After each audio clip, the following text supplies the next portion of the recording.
Another carnival celebration is in the Canary Island. In Gran Canaria, the oldest festivity is celebrated in the capital, Las Palmas. Its origin dates from 16th century. This carnival includes a gala where a judge has to choose the Queen's Carnival. But they have to choose a drag queen too. The gala drag consists in that many men go on a stage and they have to make a performance, dancing and making playback of some songs that they choose before.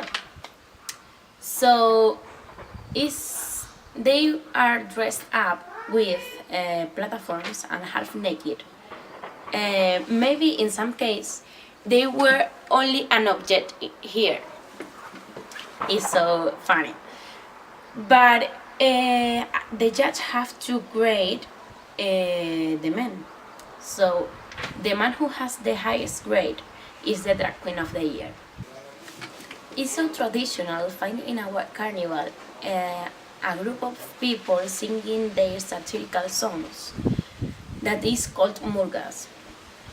They talk about the stupid thought of our society, politics, and many cases more. It's so traditional to see body painting and disguises. The Grand Parade attracts more than 2,000 million people every year. The popularity of this festivity is shared with the Carnival of Maspalomas that is situated in the south of the island. Another carnival celebration is in La Palma.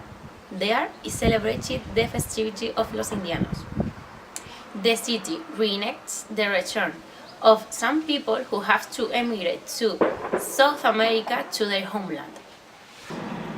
The streets are filled of music, women with white dresses, and the men wear linen suits and hats as testimony to the success.